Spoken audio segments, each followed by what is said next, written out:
Welcome in Bucharest. We are very glad to have you here at the George Enescu International Festival.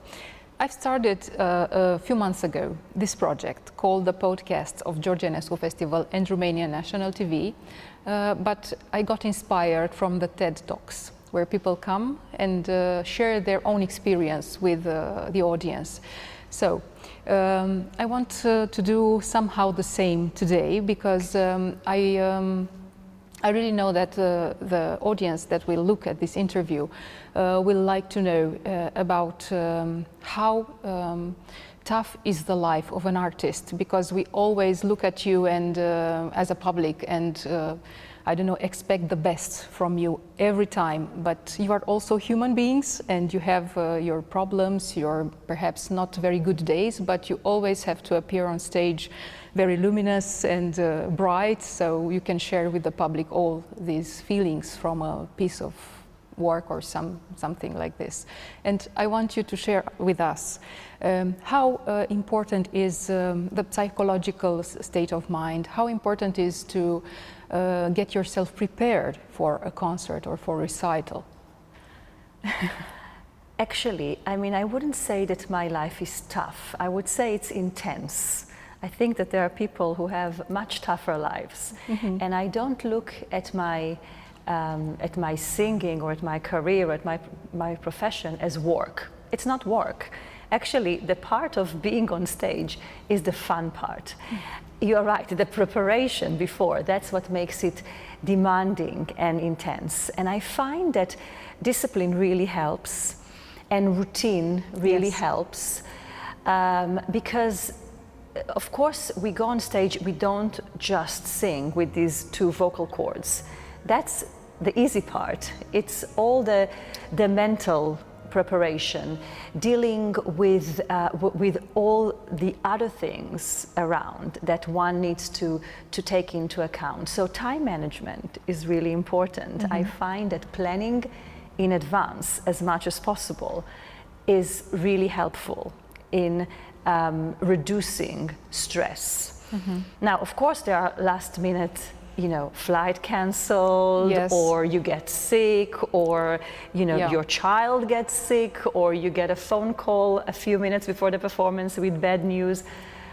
Of course, this happens as well, and then you just need to take a deep breath, disconnect for a moment, go on stage, which is, I mean, I turned it into the safe place. I turned it into a place where I can really focus on one thing, which is the music. It's just doing. There are no you know, messages coming in, push notifications, all kind of things. You are in the zone. You go in and you have one assignment.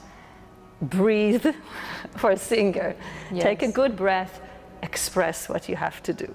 But this is, of course, the result. The preparation is a preparation of years, really. I would say that it's since I started to play the piano when I was 6 years old, started the preparation, living with music, thinking about music, what do I want to communicate, and like I say, it's not just the vocal cords. We are singing with the entire body, so we need to take care of that body. We need to eat in a very disciplined way, find out what works for you. Some singers can eat an ice cream half an hour before they go on stage.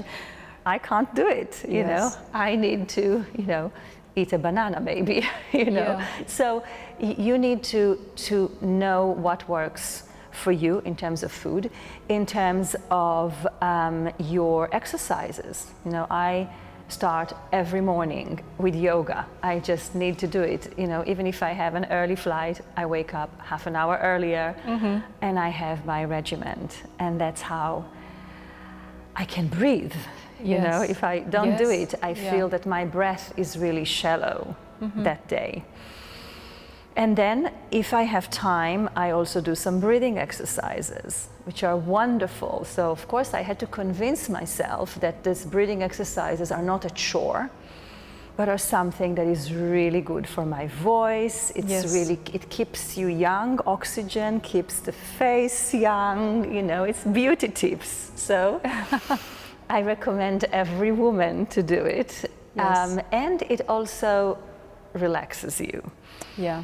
And then you start, of course, with the music. So you need to learn the texts and the actual music and start practicing. It takes hours, days, weeks, depending on how demanding is the role that you are about to sing.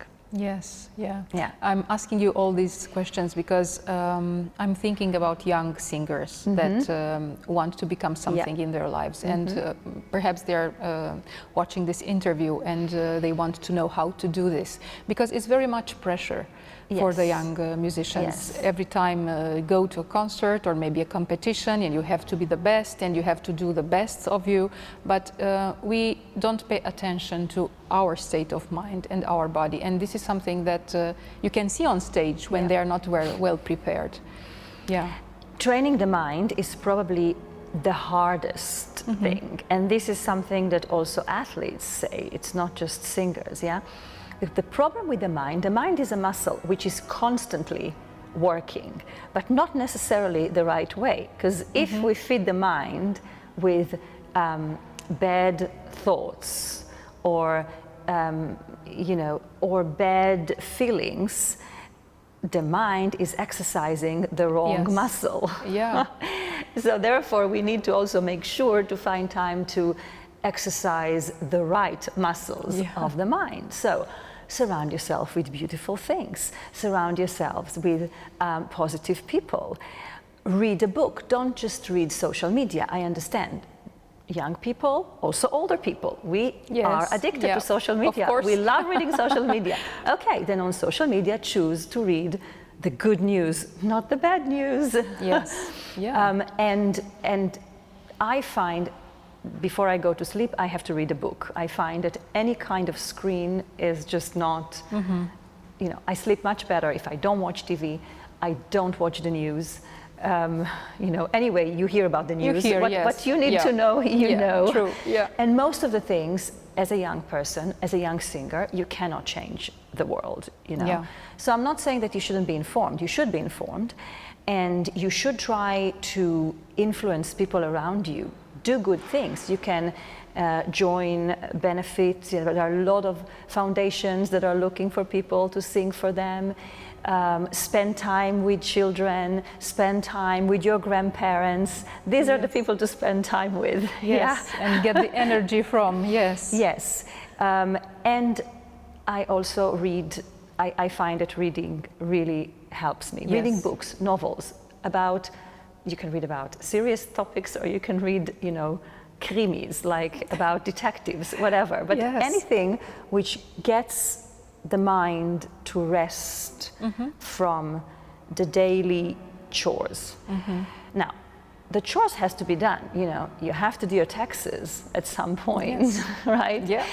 Or answer emails that, you know, you don't feel like answering, right? So I set a certain time for it. I also have a reminder on my phone that tells me that procrastinating things just takes more energy away from you. True. So if there is something, you know, that has to be done that you don't like doing, schedule it for Monday morning, get it out of the way, and then you can have a nice week. Yes, this is very good advice. But what do you do when you're on a stage as a young artist at the beginning of your career, and you don't have such a good day, and you see in the eyes of the audience perhaps a little bit of disappointment? What do you do then? I don't look at the audience. I don't. I'm in my world. First of all, in opera, you cannot really see the audience because it's dark. In concerts, yes, you can see the audience. But if you are busy thinking, what are they thinking about me, then you are not thinking about the right thing. You go on stage. By the way, on stage, it's already too late. The preparation has to happen off stage, right? So all you need to know, I'm going on stage. Am I ready or am I not ready? If I'm not ready, if I've not done my homework, if I didn't learn my score, then maybe you shouldn't go on stage to begin with. But let's say that you're a responsible young singer, you learned your role, you know what you're doing, okay? Trust your voice, trust your breath, trust the preparation. Many times I see, because I teach also, and I have students, they are ready, and then they go on stage, and they are scared. And I'm telling them, why are you scared? If you're ready, trust yourself. Don't leave yourself. You know? But why are Stay they there scared? with yourself. It's the mind. The mind is, if you are prepared. If you're not prepared, you have a reason to be scared. But if you are prepared, the mind is playing a trick on us, because we want to control. We want it to be perfect. And we think, oh, I'm singing, but I'm in the act of singing, but I'm thinking about the note I've already sung. I'm analyzing the phrase that I already sang. And my opinion is that I didn't sing it well. That's too late. A note that you have already emitted, it's too late. Think about the next phrase better than about the last phrase. Yes, it's a very important advice. So it's mind training. I have programs that I don't just teach voice. I believe in a holistic approach to teaching. It is, we don't sing just with the voice. The voice is the last thing. It's the breath, it's the posture that has to be relaxed and really support the voice. So you need to know how to stand on stage. Which you think to yourself, everybody knows how to stand on stage. No, very often I see people who don't stand ideally. Right? They're either too much like this or too much like this. So it needs to be learned, it needs to be trained. Of course. And not just on stage. On stage it's too late. True. And it's very important how you walk on stage. For the first foot put on stage is very important, how you do it. I've seen in many competitions, George Enescu Festival has also George Enescu competition. And I've seen many young artists that come on stage just going very, very quick to the stage and trying to interpret and do all the program quickly and leave. Because they are somehow, I don't know, frightened about the idea of a competition. It's important to tell them that the competition doesn't, I don't know, if you don't win the competition, it doesn't mean that you are failing or something like this. It's just a lesson. So they have to understand this, and I hope that you agree with that. Absolutely. So competitions are a very interesting beast, I would say, and not necessarily the best wins. And what is the best singer? I mean, it's very hard because you have sopranos and tenors and mezzo-sopranos, different fachs. So it's like comparing apples with pears. They're both very good fruits, right? It depends what's your taste, right? And here you're trying to convince or charm the jury. In the jury sitting, I don't know what, 10 people. Each one has a different taste, each one likes something else. So the fact that you win or that you don't win doesn't mean that you are the best. Even if you win a competition, doesn't mean that you can go and relax on the beach. No. You should still train, right? I know that tennis players, even if they win Wimbledon or they win the top competitions in the world, they are like world champions. The next day, they are on the field with their coach, training again. Going back to basics. Because when we are on stage, sometimes we sing with a lot of passion, spontaneity, euphoria, which is great. You need it on stage because we are an artist, we are not machines. Sometimes when you do that, you can produce an amazing sound, but maybe along the way, technically, you compromise something. So it's important to go back to your teacher and check the basics. Yeah. Am I breathing the right way? Is my jaw relaxed? Is my tongue relaxed? Yeah? Yeah. And for those who didn't win, you expose yourself to other people, and you never know who sits there, might like you, might invite you to sing somewhere. Yeah. But what do you do when you all the time have success? You're a young, talented artist, and you just go on stage, and everyone gets thrilled. You win the competition. What's the danger then for you? Perhaps as a successful artist, perhaps you think that you are the best in the world, and you won't practice anymore, for example, because you're just talented, and let's go on stage and I'll always be bright. There are people who are like that. There are people who are born just brilliant and talented, and good for them, and they should enjoy it. But is that thinking healthy? I'm the best one, and nobody can be where I am. If each one of us have a success formula, right? We create it for ourselves, not just as singers. Anyone. You have to go through life. You have to find what works for you. Some people are like that. If they think that they are the best and they win everything, that works for you, great.